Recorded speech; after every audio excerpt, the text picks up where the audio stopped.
جلسہ سننے کے لیے گیا.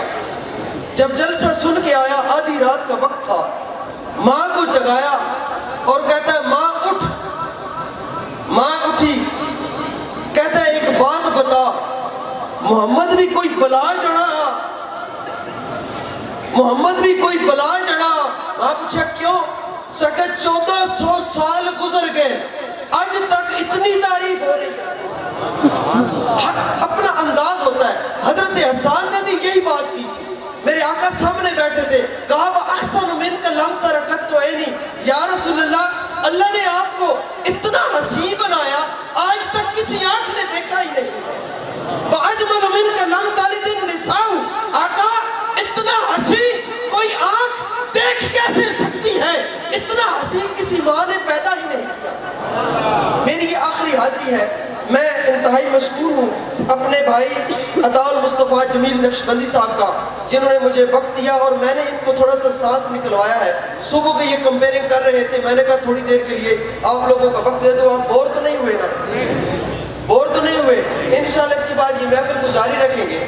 تو حضرت حسان نے کیا کہا, وَأَحْسَنُ مِنْكَ لَمْ تَرَكَتْتُ عَيْنِي, یا رسول اللہ آپ جتنا حسین کسی آنکھ نے دیکھا ہی نہیں. وَأَجْمَلُ مِنْكَ لَمْ تَلِدِ النِّسَاءُ, آقا کوئی آنکھ دیکھے کیسے, کسی ماں نے پیدا ہی نہیں کیا. خُلِقْتَ مُبَرَّأً مِنْ كُلِّ عَيْبٍ, آقا آپ کو تو ایسے لگتا ہے جیسے ہر عیب سے پاک پیدا کیا گیا ہے.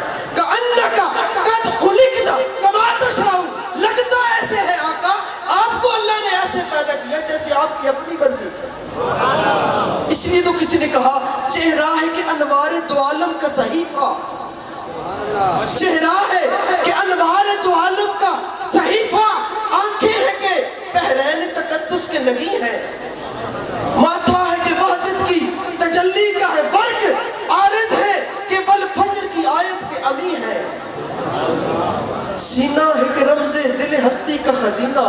یہ آقا کی تعریف ہو رہی ہے, آقا کی زلفوں کی بات ہو رہی ہے, آقا کی معراج آقا کا عروج ہے, عروج ہے, معراج اعراج حضور کی بلندی ہے.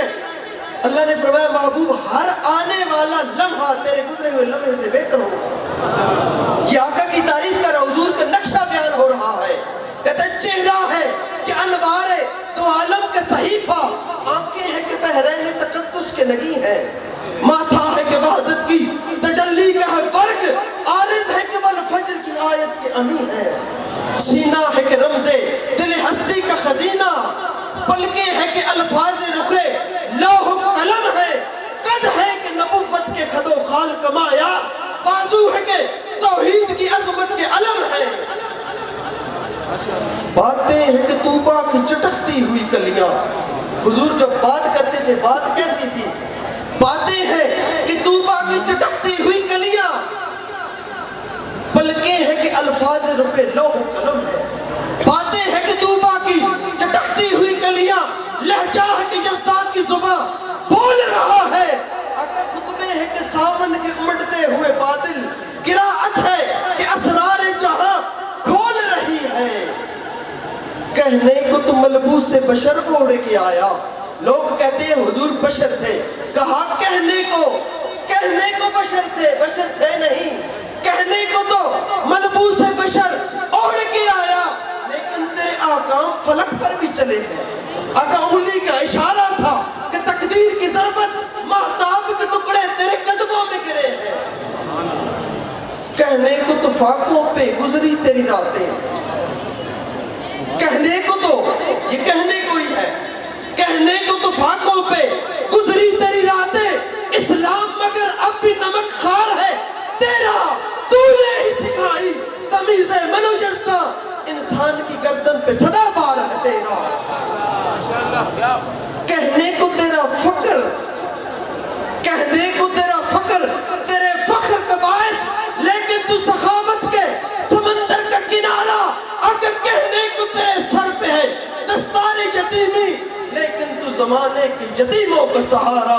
وَأَحْسَنُ مِنْكَ لَمْ تَرَكَتْتُ عَيْنِي وَأَجْمَلُ مِنْكَ لَمْ تَلِدِ النِّسَاءُ, خُلِقْتَ مُبَرَّأً مِنْ كُلِّ عَيْبٍ كَأَنَّكَ قَدْ خُلِقْتَ كَمَا تَشَاءُ. حاضرین محترم, آپ کی انہی محبتوں میں, انہی چاہتوں میں میں دعوت خطاب دے رہا ہوں مقرر شیریں لسان، مقرر شعلہ بیاں، محترم علامہ پروفیسر مفتی محمد اسلم نقشبندی صاحب میرپور سے تشریف لائے۔ نعرہ تکبیر، نعرہ رسالت، نعرہ تحقیق، نعرہ حیدری، آستان عالیہ للہ شریف، آستان عالیہ للہ شریف، جشن معراج النبی۔ ان اللہ وملائکتہ یصلون علی النبی یا ایھا الذین آمنوا صلوا علیہ وسلموا تسلیما۔ الصلاۃ والسلام علیک یا رسول اللہ وعلی آلک واصحابک یا حبیب اللہ۔ مولاي صل وسلم دائما ابدا على حبيبك خير الخلق كلهم هو الحبيب الذي ترجى شفاعته لكل هول من الاهوال مقتحم، فان من جودك الدنيا وذرتها ومن علومك علم الله والقلم، يا رب بالمصطفى بلغ مقاصدنا واغفر لنا ما مضى يا واسع الكرم، يا رب صل وسلم دائما ابدا على حبيبك خير الخلق كلهم، رب اشرح لي صدری ویسر لی امری واحلل عقدۃ من لسانی یفقہوا قولی۔ عرش حق ہے مسند رفعت رسول اللہ کی، دیکھنی ہے حشر میں عزت رسول اللہ کی۔ تھوڑا اور اونچی آواز سے کہیے سبحان اللہ۔ اگرچہ میرے اور آپ کے درمیان فاصلہ کافی ہے، میں اونچی جگہ پہ کھڑا ہوں اور آپ سامنے والے حضرات کو اوپر دیکھنا پڑ رہا ہے زیادہ، لیکن سبحان اللہ کی آواز آپ کی بہرحال مجھ تک آ جائے گی اور میری بھی آواز آپ تک پہنچے گی۔ غور کیجئے کہ عرش حق ہے مسند رفعت رسول اللہ کی، دیکھنی ہے حشر میں عزت رسول اللہ کی، اور قبر میں لہرائیں گے تا حشر چشم نور کے، جلوہ فرما ہوگی جب طلعت رسول اللہ کی۔ لا ورب العرش جس کو جو ملا ان سے ملا، بٹتی ہے کونین میں نعمت رسول اللہ کی۔ تجھ سے اور جنت سے کیا نسبت ہے منکر دور ہو، ہم رسول اللہ کے جنت رسول اللہ کی۔ اور وہ جہنم میں گیا جو ان سے مستغنی ہوا، اے خلیل اللہ کو حاجت رسول اللہ کی۔ خاک ہو کر عشق میں آرام سے سونا ملا، جان کی اکسیر ہے الفت رسول اللہ کی۔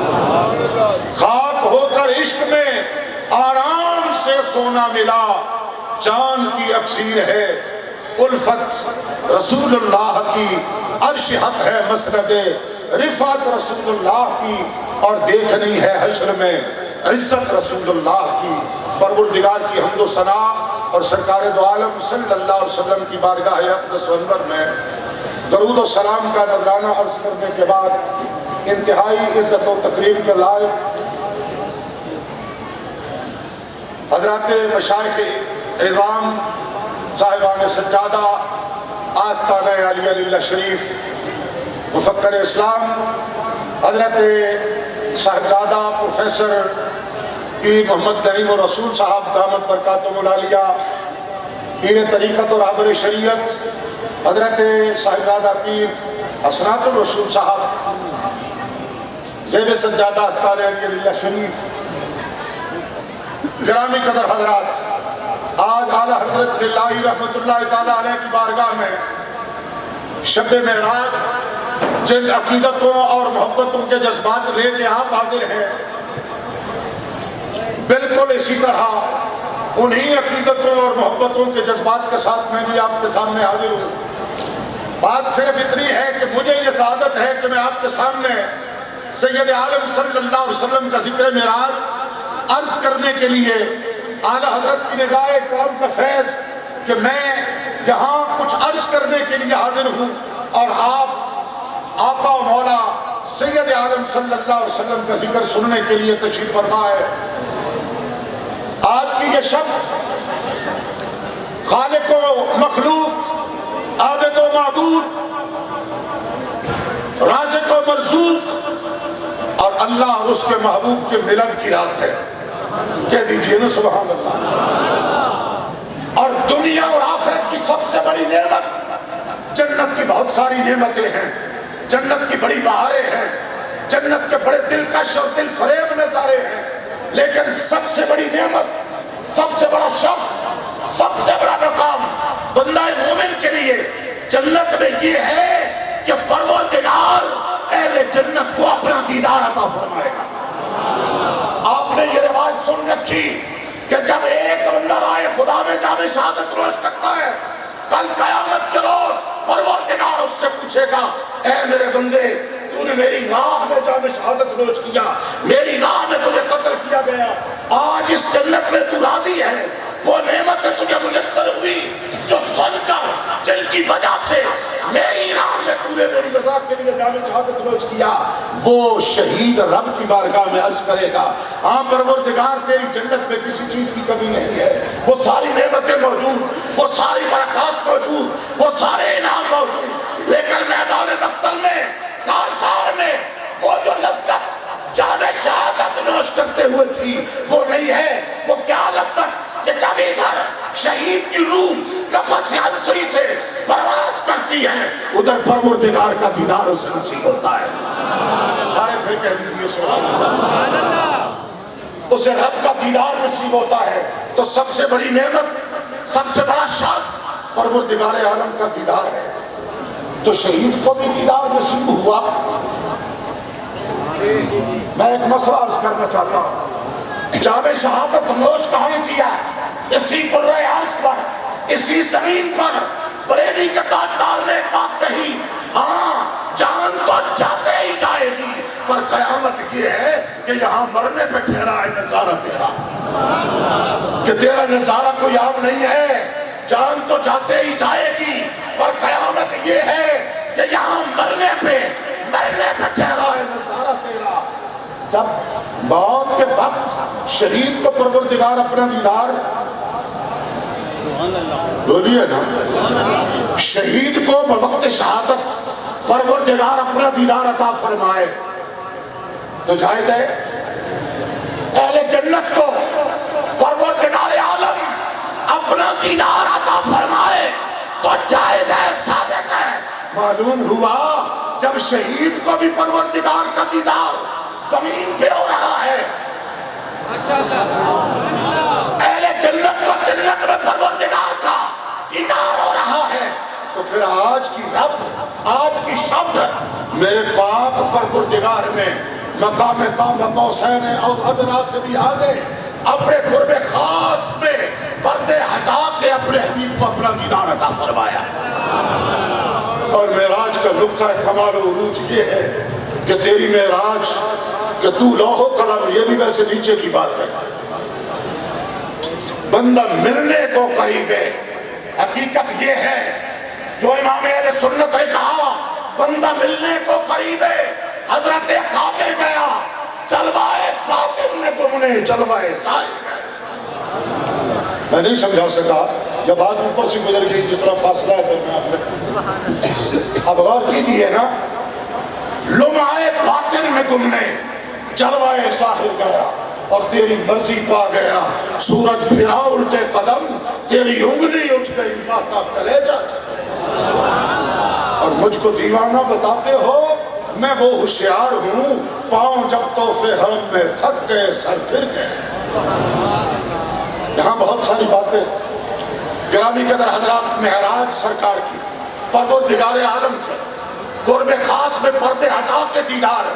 تیسرے پارے کی پہلی آیت کریمہ میں نے تلاوت کی، پروردگار فرمانا دل کا رسل صدقنا بعد مالا بعد، منصب نبوت اور رسالت میں سب برابر، لیکن فرمایا فرفانا فضلنا بعد مالا بعد، ہم نے بعض کو بعض پر فضیلت عطا فرمایا۔ انبیاء اکرام کو ایک دوسرے پر فضیلت، منہم من کلم اللہ، ان میں کوئی وہ ہے جس سے اللہ نے کلام کیا، توجہ ہے جی، جس سے اللہ نے کلام کیا، ورفع بعضہم درجات، اور کوئی وہ جنہیں درجوں بلند فرما دی۔ لوگی منصب نبوت سب کو ہے۔ حضرت موسیٰ علیہ السلام کے بارے آتا کلم اللہ موسیٰ تکلیمہ، ان سے کلام کیا، لیکن کلام پردے میں۔ اب اس سے اوپر کا درجہ کیا ہے؟ انبیاء کرام پر وحی آ رہی ہے، رسول اسلام پہ وحی آ رہی ہے، اگلا درجہ کے کلام پر پروردگار براہ راست کر رہا ہے، لیکن درمیان میں پردہ ہے، کوئی وہ جس کو درجہ بلند کیا. اب اگلا اس سے اوپر کا درجہ کیا بنتا ہے؟ ویسے تو یہاں جمع درجہ. اس سے اوپر کا کیا کہ ایک سے پردے میں کلام کیا، دوسرے سے بے حجاب کلام کیا. اس سے اوپر کا درجہ تو یہی بنتا ہے نا. ویسے برفا بعضهم درجات، کوئی وہ جسے درجوں بلند فرما دیا. اب درجات میں اللہ اکبر. یہ تو ایک بات ایک جھلک میں نے عرض کی. سید عالم صلی اللہ تعالیٰ علیہ وبارک وسلم کا معراج، آقا کی معراج، یہ وہ قرب خاص، وہ دیدار الہی. آج اگر کہا جاتا ہے لا تدرک الابصار وما یدرک الابصار، نہیں، یہ دیکھنے والی روایت نہیں ہے. رب کو دیکھنا ممکن نہیں ہے. میں نے کہا جنت میں تو دیکھیں گے رب. تو اس کا مقصد ہے کہ یہ ممکنات میں سے ہے. شہید کو دیدار ہوتا ہے، ممکنات میں سے تھا تبھی تو پروردگار عالم نے فرمایا حبیب ہم تجھے اپنا دیدار عطا فرمانا چاہتے ہیں. شہرت سے قریب ہے، ربا یہیں پہ دکھا دے. فرمایا میں دکھا دوں گا یہاں بھی. آگے بھی ایک مثال ایسی ہے، موسیٰ علیہ السلام نے طور پہ آ کے دیکھنے کی خواہش کی تھی. ہم نے اسے کہا لن ترانی، یہ ممکن نہیں ہے تیرے لیے، میں دکھا سکتا ہوں، تو دیکھ نہیں سکتا. تیرے دیکھنے میں وہ پاور نہیں. ماذا غل بصر وما طغى، میرے محبوب کی شان. یہ شان مصطفیٰ ہے. ماذا غل بصر وما طغى. ہم نے اپنے حبیب کو وہ بصارت، وہ بینائی، وہ دیکھنے کی طاقت عطا فرمائی ہے. نہ تو دیکھے، نہ چشم انبیاء دیکھے، مجھے دیکھے تو اے موسیٰ نگاہ مصطفیٰ دیکھے. اللہ ہے نا خالق، ہے نا خالق، بنانے والا. یہ میرے سامنے مائک پڑا ہے. اب اس کا جو بنانے والا ہے اس نے اس کو یہی اس میں کوالٹی رکھی ہے کہ اس سے یہی کام ہو سکتا ہے. اگر اس کو میں پکڑ کے ادھر دیوار کے ساتھ ماروں تو ٹوٹ جائے گا. کیوں جی؟ اس کی یہی کوالٹی بنانے والے نے جو بنایا جس مقصد کے لیے، پروردگار عالم ساری کائنات کا خالق بھی، مالک بھی، رازق بھی. ہمیں پتہ ہے کس کی نگاہ میں کتنا کمال ہے، ہمیں پتہ ہے کس کی نگاہ میں کتنی پاور ہے، ہمیں پتہ ہے کس کی نگاہ کیا کچھ برداشت کر سکتی ہے. ادھر قرآن میں دیکھیں ایک اور انداز سے موسیٰ علیہ السلام نے عرض کی رب ارنی انظر الیک، اے پروردگار مجھے اپنا دیدار عطا فرما. میں اس کی تفصیل میں نہیں جا رہا، اختصار سے آگے بڑھ رہا ہوں. اللہ رب العزت نے فرمایا لن ترانی، تو دیکھ نہیں سکتا. یہ نہیں کہا میں دکھا نہیں سکتا، اس لیے کہ اللہ قادر ہے. میں تو دیکھ نہیں سکتا. اور ساتھ ہی فرمایا ولکن انظر الی الجبل، اس پہاڑ کی طرف دیکھ. اگر پہاڑ اپنی جگہ پہ قائم رہا پھر تو بھی دیکھ سکے گا. اللہ اکبر. حضرت موسیٰ علیہ السلام کا ادھر دیکھنا، پروردگار نے ایک تجلی اپنے حسن کی ایک جھلک، حسن کی ایک جھلک. جس طرح قرآن مجید میں ایک اور مقام پہ بھی ہے نا، لو انزلنا ھذا القرآن علی جبل لرأیتہ خاشعا متصدعا من خشیۃ اللہ. اگر اس قرآن کو ہم پہاڑوں پہ نازل کرتے تو پہاڑ ہیبت و جلال کلام خدا کو برداشت نہ کر سکتا، وہ ریزہ ریزہ ہو جائے. معلوم ہوا جس طرح پروردگار کے صفت کلام کو، پروردگار کے صفت کلام کو پہاڑوں نے برداشت نہ کیا، اسی طرح صفت حسن کو بھی پہاڑ برداشت نہ کر سکے. میرا خیال ہے تو بارش ہی. کیوں جی؟ کچھ ہے نہیں. ہاں ہے تو بارش ہی.